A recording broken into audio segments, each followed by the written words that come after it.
Okay, so if we go to the survey that I had you guys take, starting with Lexi, what technology are you familiar with in your classroom? I said C, tablets and iPads.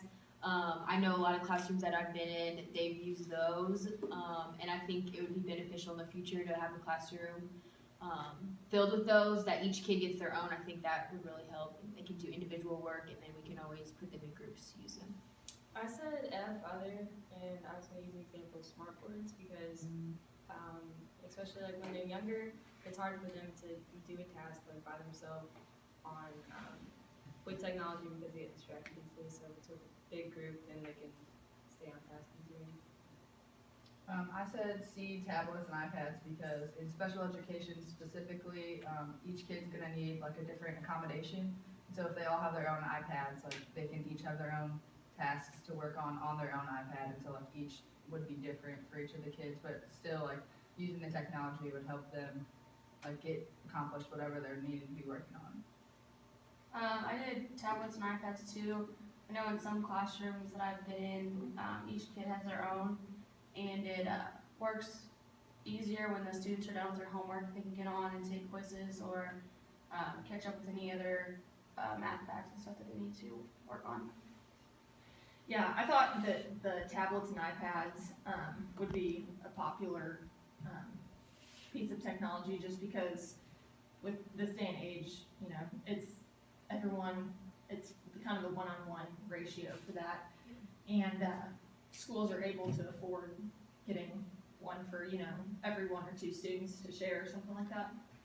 But then I thought when you said smart boards, that was interesting because I kind of thought about that just from like an elementary education point of view, just because it's colorful and it's easy for them to use and it's fun to write on, so they want to kind of interact and go up there and do that.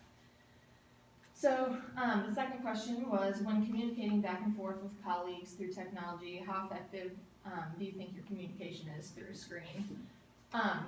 With this, I mean, you could either say, you know, this is with your colleagues or with your boss, or, you know, whichever you prefer, who you communicate with the most throughout the day. I said 75. Personally, I think I'm pretty good at like emailing. I mean, we're all millennials, so I think we know how to text, we know how to email. But then I feel like some teachers, I mean, you have a wide range of ages in the school, so you have a lot older, you have a lot younger. So I think it's kind of hard to kind of get your point across when you're emailing to maybe like an older teacher. So I think it's easier maybe just to walk down to their classroom and talk to them face to face rather than email, because sometimes you can't, you know, your tone through email can be a lot different than in person. So that's what I said. I said 65% just because a lot can get mixed up with, like Lexi said, with like tone and stuff. I feel like I'm just a lot better face to face because it's just easier for me.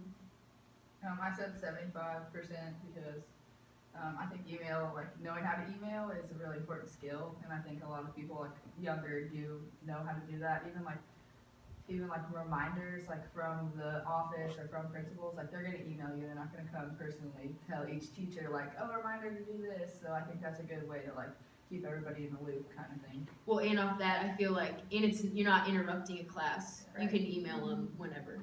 Sorry. Just going off that. I said 75 because sometimes, like they both said, that you can't get the point across or they get confused on what you're saying. And then I think it's good because like sometimes that's the only way you can communicate while you're in the classroom, because you don't have time to step out of the classroom and go talk to the teacher.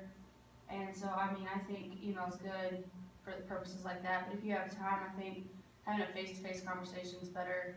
Shows that you like care about what you're talking about. I agree, because I made the point kind of whenever I was writing my paper out, but I mean, it's hard whenever you have, you know, 20 kids running around and you don't have time to say, stay here, I'm gonna go talk to this person. So I felt like that would just be easier to get the email, and then you could maybe, you know, discuss later about what the email entailed. I mean, especially when they're clear across the building too. You can't just leave your class and go clear across the building. Okay, so number 3 said, because we use technology on a day-to-day basis, are you able to name a way technology has somehow impacted you negatively or hindered you in some way? I know that's probably a yes from everyone, but Yeah, I said, because some students don't have it at home. So like if you say you're not in a classroom where everyone can have an iPad. So say I tell them, okay, I need you to research Abraham Lincoln. Well, some kids aren't going to be able to go home and get on the computer or an iPad. They're not going to have that. So I think that's how it hindered me, because not every kid's lucky to have technology at home. well, and kind of going off of that, that's what it was good to have the iPads for, just Yeah. because sometimes schools allow them to take those home if they need them or if their homework requires